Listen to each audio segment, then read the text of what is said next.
on kavas rääkida emotsioonidest. Ja. Kohe annangi sõna sulle. Et emotsioonidega on selline tore asi, et mõned inimesed arvavad, et emotsioonid on hästi olulised. Ja et kui nende elus emotsioone ei oleks, siis nad oleks tundetud ja kõik umbes maailm oleks selline nukker, mis on ka muide emotsioon. Ja elul ei oleks nagu värv, et emotsioonid on nagu midagi väga toredat.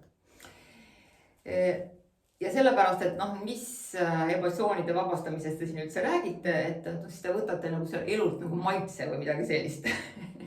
Nii. Aga ometi, et kindlasti kõik inimesed on tähele pannud, et neid aeg-ajalt tabavad sellised emotsioonid, mida nad võib-olla ei tahaks väga tunda. Et võib-olla näiteks mingi kurbus, häbi, viha, sellised negatiivsed emotsioonid, ka see võib-olla mingi jõuetus või selline asi. Ja kui need emotsioonid on nagu valdavad või tihti peale tulevad ette, siis me ikkagi tahaksime, et neid pigem mitte tunda. Ja siis ongi nagu see, et mis siis juhtub, on see, et inimesed proovivad neid kuidagi alla suruda või igasugust, ma ei tea, viinaga alla loputada või midagi sellist või veiniga või mingisuguste selliste ainetega. Aga siis, ühesõnaga, täna ma räägingi nendest alternatiividest, et nendele käepärastele viisidele, mida inimesed kasutavad siis. Et sul on mingid mõtted selle kohta, et kuidas nende emotsioonidega siis toimetada.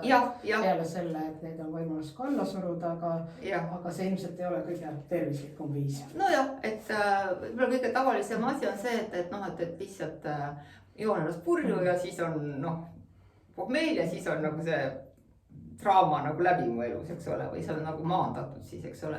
Et sellel on alternatiive, et kui on sellised tugevad emotsioonid, nii. Ja nüüd on teine asi on ka see, et kus võib-olla oleks nüüd seda sama neid viise emotsioonidega töötamise viise hea teada, et kui te juhtute olema nagu selline inimene, kes ütleb, et mul ei ole üldse mingit emotsioone, et ma olen nagu täiesti tundetu, ma ei tunne nagu rõõmu väga, mind ei vihasta miski selline asi, eks ole. Et siis ma ütlen, et teil on tegemist sellise nagu baasemotsiooniga, et see, kui te midagi ei tunne, kui olete selline tundetu enda meelest, et siis on see ka emotsioon, et mitte emotsioonide puudumine. Ja see on selline nagu baasemotsioon ja ka sellega on võimalik töötada sama nendel viisidel, mida ma varsti tutvustan. Ja tegelikult meil on kogu aeg mingisugune baasemotsioon, et kogu aeg. Et kas see on võimalik ka täiesti emotsioonivaba olek? Emotsioonivaba olek. Jah, see on nüüd, kuidas nüüd öelda, et vaba. Et pigem on see, kui sa oled siis nagu õndsuses ja armastuses. Et see ei ole nagu emotsioonivaba päris, aga see ei ole ka nagu otseselt selline emotsioon, mis et me teeme nagu midagi, et seda tunda. Et siis on see teatud meeleseisundi küsimus, millega kaasneb siis selline nagu õndsuse emotsioon, võib nii öelda. Ja kuna kõik inimesed tahavad olla õnnelikud, siis et kui sul õnnestub nagu siis võimalikult palju neid negatiivseid emotsioone lahustada, sest tavaliselt negatiivsed emotsioonid on probleemiks, mitte see, et me oleme kohutavalt õnnelikud kogu aeg. et siis nagu õnnestub järjest rohkem minna sellisesse tasakaalu või rahuseisundisse, millega kaasneb ka siis selline nagu vaikne õnneseisund. Jah. Aga mis need meetodid on, millega siis võiks töötada või on enne seda veel midagi? Ei, ma nüüd räägingi sellest, et kõige lihtsam viis on esitada endale 5 küsimust. Et ütleme näiteks niimoodi, et kui sul on mingisugune selline tugevam emotsioon, näiteks vihastasid kellegi peale, et ja siis võib-olla sa oled temaga, selle inimesega, kellega see viha emotsioon nagu üles kerkis ja konflikt, et oled seal juba piisavalt võib-olla karjunud, aga ja ennast nagu väljendanud, aga siis lööd ukse pauguga kinni, kõnnid minema, aga ikka tunned, et oled nagu tohutult vihane. et no või ka rahuned maha, aga ikkagi, kui sa selle peale mõtled, siis ikka nagu vot, et siis on nagu hea küsida endalt kõigepealt, et mida ma tunnen. Ja noh, ütleme, kui on nagu vihaga tegemist, et siis enamik inimesi tunneb ära, et see on nüüd see viha. Ja siis on, noh, ma annan siis endale teada, et ma olen vihane, aga mõnikord on see emotsioon ka selline, et sa täpselt ei oska öelda, et mis emotsioon see on, et tegelikult sa ei pea seda ilmtingimata nimetama või sellele nime andma. Aga nüüd sellel emotsioonil, kui ta on aktiivne, siis sellega kaasneb tavaliselt ka mingisugune kehaline asting. Et mis on siis kogetav kehatüvel. Et kas sul nagu näiteks kõht tõmbub krampi või siin kõris poov või siin rinnus surub või noh, seljas on mingi valu näiteks, et nagu noaga selga või noh, ühesõnaga mingisuguste selliste emotsioonidega on seotud ka astingud. Võib-olla need ei ole alati kõige tugevamad. Et võivad olla nõrgad ja noh, et sa pead nagu väga nagu istuma ja tunnetama ennast, et kus see asting on. Aga mõnikord on need ka ilmselged ja tugevad. Nii, siis, et esimene küsimus oli siis, mida ma tunnen. Nii, teine küsimus on see, et kas ma saaksin nüüd selle tunde, mida ma tunnen, selle füüsilise astingu ja selle emotsiooni, kas ma saaksin teda ümbritseda sellise armastava soojusega või headusega. Sellepärast, et see, isegi kui see on mingi halb emotsioon, et see on tegelikult minu eluenergia. Et kas ma saaksin selle nagu vastu võtta armastuses. Nii. Ja võib-olla kui sa ütled, et ma ei saa, siis tegelikult miks sa, noh, see on võimalik ja miks sa ei peaks seda saama, kui sa otsustad seda teha, et see on tegelikult võimalik. Ja ma saan selle tegelikult vastu võtta, nii. Siis on kolmas küsimus, et kas ma tahaksin selle vabaks lasta. Võib-olla on vastus ka, et ei, ma nagu tahan või ma ei tea, ma ei saa ikka seda nagu vabaks lasta, sest ma pean nagu mõtlema nüüd selgeks selle olukorra, mis mul, noh, see konflikti olukord, et ma ei saa ikka seda enne teha. Noh, tegelikult ma ei õpetaks seda siin või ma ei räägiks sellest, kui sul ei oleks võimalik seda kohe vabaks lasta. Et kui teistel inimestel on võimalik, kui nad otsustavad mingi emotsiooni vabaks lasta, siis on see ka sinu puhul ainult otsustamise küsimus. Et noh, ka vaatad, jaa, loomulikult ma saaksin selle vabaks lasta. Nüüd on see, et see on siis neljas küsimus, et kas ma tahan seda teha?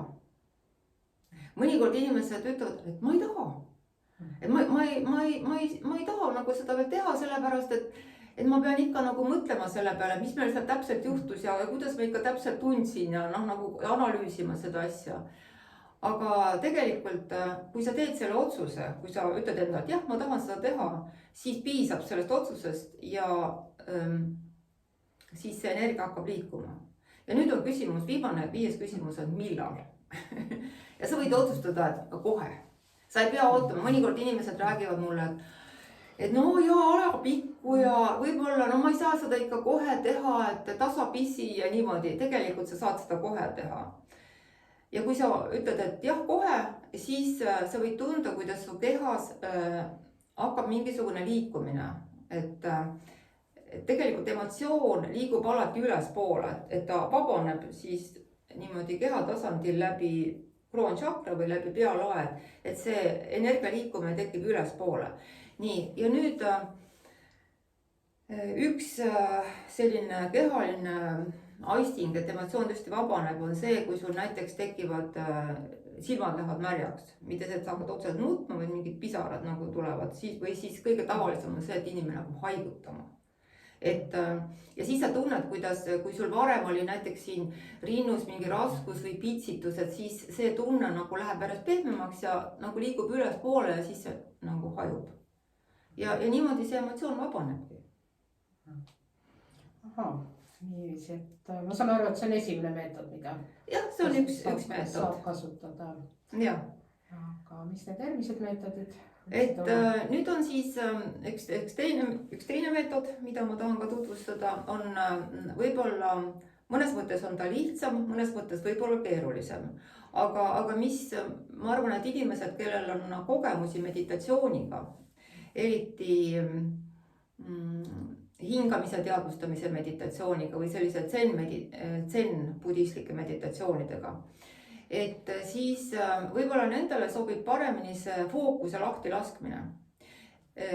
Seda nimetatakse niimoodi, et kui sul on mingisugune emotsioon, selline küllaltki intensiivne emotsioon, siis see tähendab seda, et sinu fookus või sinu tähelepanu on selle emotsiooni juures või ka selle olukorra juures, mis seda emotsiooni tekitas, et meil on kombeks hoida nagu kinni sellest olukorrast, analüüsida seda, mõelda, et kuidas see ikka niimoodi oli ja et mis tema ikka ütles ja mis seal ikka juhtus ja seda niimoodi ventileerida enda sees.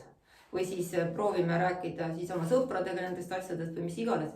Et see tähendab seda, et sinu fookus või sinu tähelepanu on selle asja juures. Ja nüüd kui rääkida natukene loomisest, et loomine toimub kogu aeg meis, aga see toimub läbi fookuse hoidmise. Ja nüüd on niimoodi, et kui sul on mingisugune olukord, mis teeb sind emotsionaalseks ja sa kogu aeg mõtled sellest ja hoiad seda emotsiooni, sa tegelikult lood seda järjest nagu juurde oma elus. Ja siis ongi nagu see, et mingisugune olukord, mis on väga häiriv, võib olla väga pikalt kestev. Et eelmises intervjuus just sa küsisid ka seda, et kuidas nagu selle teemaga on, vaata. Ja nüüd, kuidas seda fookus siis lahti lasta? Et ütleme, et sul on mingi emotsioon, sa tegeled sellega ja siis oleks hea oma tähelepanu siis viia oma keha juurde, näiteks hingamise juurde. Et sa paned tähele oma hingamist ja sa ei saa nagu teha kahte asja korraga, hoida oma tähelepanu oma hingamise juures ja mõelda oma jamade peale. Nii. Ja nüüd, et kui sa paned tähele, kuidas sa hingad, siis sa võid märgata ka seda, et kuidas sa oma kehas tunned. Ja oma keharuumi nagu tunnetada. Nii. Ja siis sa võid proovida, et sa nüüd seda keharuumi või seda tähelepanu, mis on sinu keharuum, et sa nagu avardad seda, näiteks oma keha ümber. Ja siis sa avardad seda veel rohkem. Et sa avardad seda siis näiteks selles ruumis, mis sa oled või selles majas ja siis selles linnas ja siis nii edasi ja nii edasi, et kuni nii kaugel ja kuni sa suudad seda avardada. Ja siis põhimõtteliselt, et kui sa teed seda lihtsalt seda harjutust, et proovida siis oma fookust nagu lahti lasta ja nüüd ütleme, kui võib-olla selles kohas, kus sa oled selle keha juures, tajud oma keha, et siis sa korraks nagu mõtled või viid oma fookuse, et mis selle oma emotsiooni peale. Tavaliselt ilmselt su vaimusilma tuleb see situatsioon ja siis see tunne ja siis sa nüüd koos selle nagu ruumi avardamisega, teadvusruumi avardamisega, ka see emotsioon nagu hajub. Et see on see fookuse lahti laskmine, selline, aga ma ütlen, et mõnes mõttes on see lihtsam kui see 5 küsimust, aga teises mõttes see võib-olla on keerulisem inimeste jaoks, kelle ei ole kogemusi meditatsiooniga või oma teadvusega nagu, kes ei ole arendanud. Kes ei ole, neil on kogemust, kes ei ole nagu treeninud seda endas. Aga ma saan aru, et seda on võimalik treenida ja ma siis täpsustan küsimuse, et see ruum võib eks ju minna nagu lõpmatus. Absoluutselt, jah. Universumi, et see ei pea nagu jääma siin ühe linna või maa või maakera juurde. Et lihtsalt, et kuivõrd sinu kujutlusvõime või sinu, ma ei tea, meel suudab avarduda. Et universum on lõputu, et kui sa suudad seda lõputust ette kujutada, siis oleks hea, kui see emotsioon ka nagu avarduks sinna lõputusse või lahustuks lihtsalt selles lõputuses.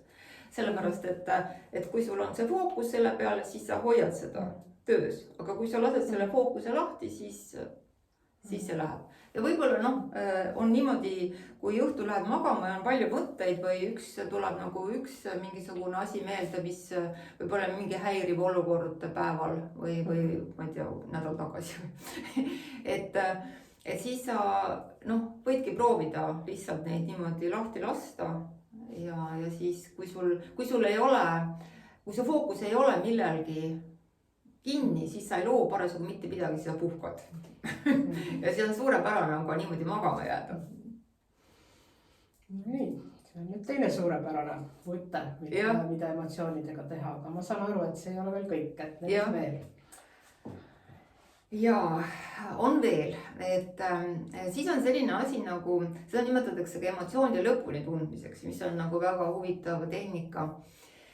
Ja see on nüüd siis selline asi, et näiteks, et sul on mingi olukord, et sa saad mingi ootamatu arve ja mis on selline suur, et sul ei ole seda raha lihtsalt. ja ometi on see nagu hädavajalik ära maksta. Näiteks elektriarve saad, meil talv tuleb, eks ole, võib-olla Eesti Energia hakkab meid siin üllatama. Et siis, et kuidas käituda. Et siis on see lugu, et saad selle arve, nii, ja siis küsid, et aga mis mul sellest siis on? Noh, et olukord on selline, et arve saan, eks ole, aga mul ei ole praegu nii palju raha, et seda maksta. Nii, küsid endalt. Et ma saan aru, et see arve tekitab siis emotsioone. Jaa, muidugi see on nagu hirm, eks ole, mis nüüd saab, on ju. Et kuidas ma selle olukorra lahendan. Mul ka emotsioon kohe vastus. Et kuidas ma selle olukorra lahendan. Ja seda tohutu hirm ja paanika, et mis saab. Siis sa küsid, et aga noh, et siis on see, et kuidas ma siis saan maksta või jah, ma ei saagi maksta. Siis sa küsid, mis sellest siis on, kui ma ei saa maksta. Nii.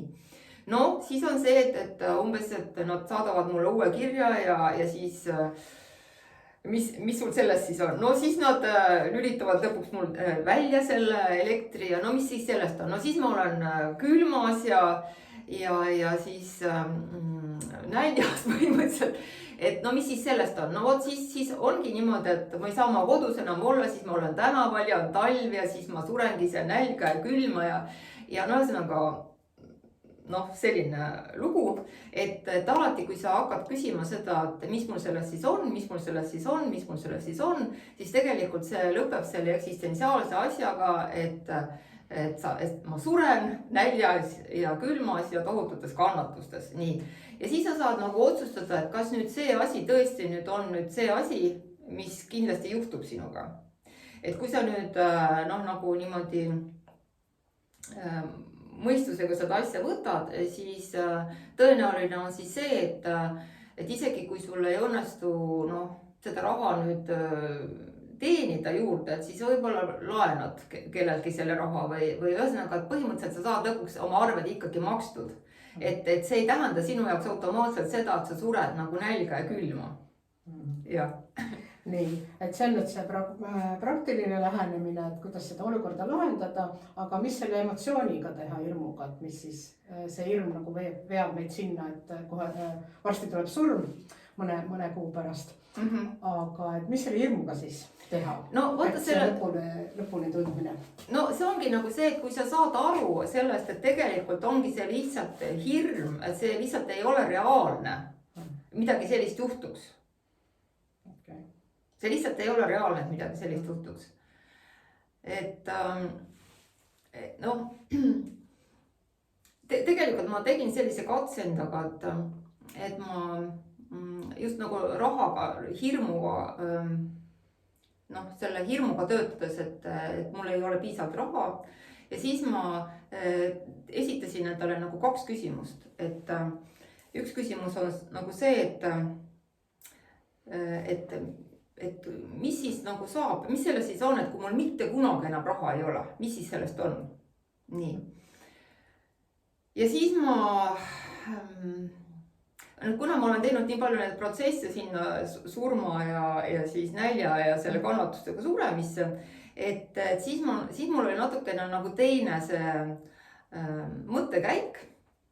Ja tegelikult ma jõudsin nagu sinnamaale, et isegi kui mul mitte kunagi enam raha ei ole, siis ikkagi tekivad mingisugused teised lahendused.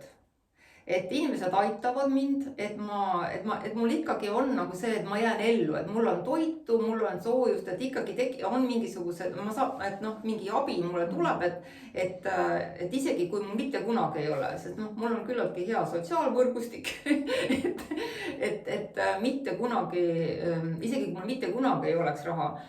Aga ma sain ka aru sellest, et kui mul mitte kunagi enam raha ei ole, et siis see teeb mu elu aeglaseks. Ja mitte heas mõttes aeglaseks.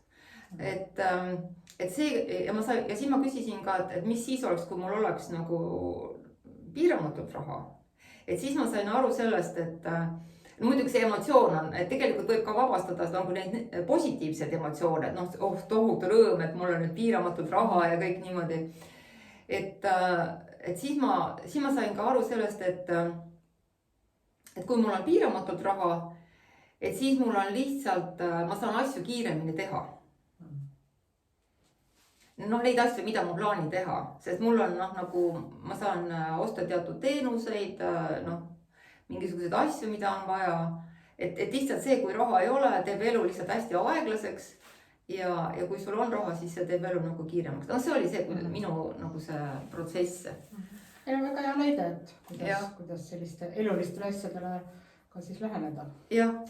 Aga ma ütlen, et valmistuge selleks, et kui teil on see negatiivne protsess, et siis see lõpeb alati sellega, et te surete üksinda, külmas ja kannatustes.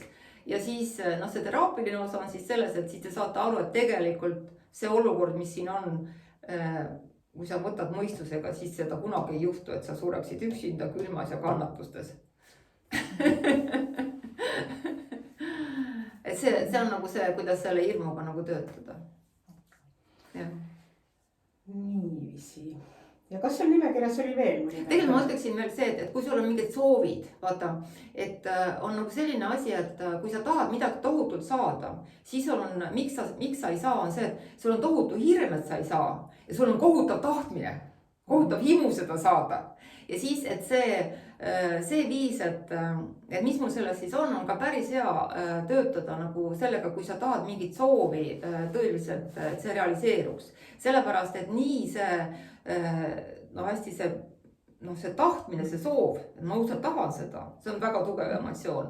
Ja ka see, et järsku see tohutu hirm, et ma ei saa seda mitte kunagi, see on ka tohutu emotsioon.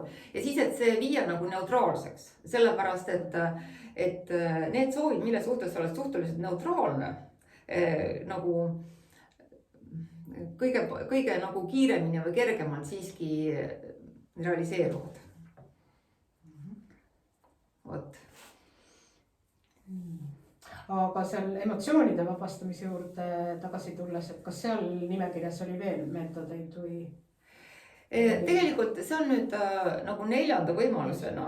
Ma pakuksin välja sellise meetodi nagu vabastav hingamine, rebirthing.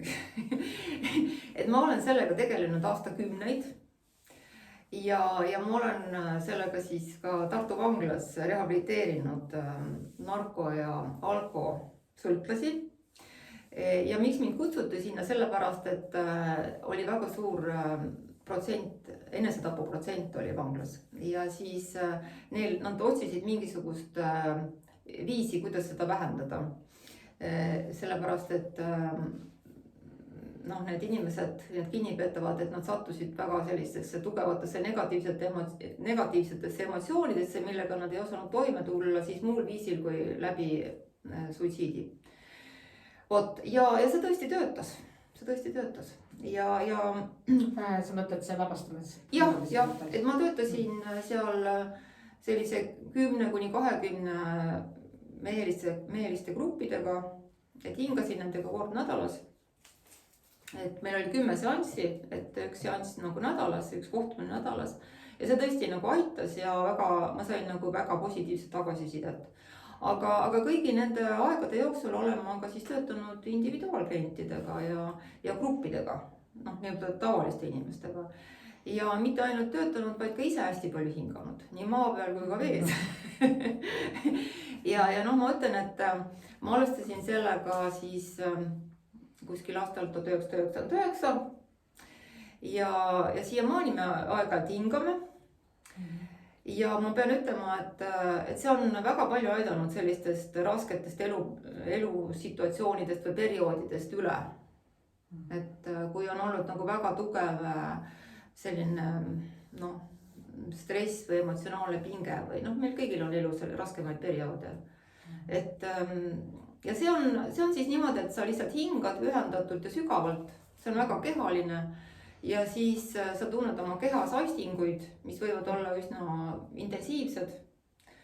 Ja siis, kui sa jätkad seda hingamist 45 minutit, et siis kõik see, mis nagu selles protsessis üles kerkib, need emotsioonid, et need kõik saavad nagu maandatud, läbi töötatud. Et selles mõttes see meetod mulle väga meeldib, et see ei ole sellist asja, et inimese satub mingisugusesse emotsiooni, millest ta tegelikult ei ole teadlik, mingi väga tugev emotsioon. Ja siis terapeut ütleb, et meil on aeg täis, et head aega, järgmine kord näeme. ja siis on see, et inimene võib-olla on selles emotsioonis mitu päeva või mitu nädalat isegi, et kui see tasapisi see vajub, aga ütleme, et võib-olla mingi traumaenergia näiteks, et see on tugevam emotsioon, mis on kuskilt võib-olla nii-öelda pakitud ja riiulisse pandud ja kui see hakkab siis selle teraapia käigus tasapisi ilmnema, et siis võib juhtuda, et see on nii suur tükk, et see ei vabane ühe seansi käigus, aga hingamises on see asi, et seal ei kerki rohkem üles, kui selle seansi käigus vabaneb. Ja siis, et võib-olla järgmisel seansil, sa lähed sealt edasi siis, et kui sul on mingisugune suurem selline trauma või asi seal, et need emotsioonid, et tore on, kui nad on kohe nagu tuntavad, aga nad võivad olla väga pakitud.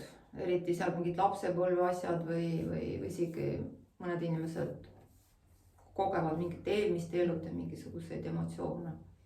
Mis kõik mõjutab seda siin ja praegu, et ja selles mõttes, et ma arvan, et on hea töötada sellega, mis siin ja praegu elus praegu toimub, sellepärast, et kui need on väga sellised tugevalt kehas, siis võib arvata, et seal on selline jada, mis võib-olla tõesti läheb kuskil eelmisse ellu veel.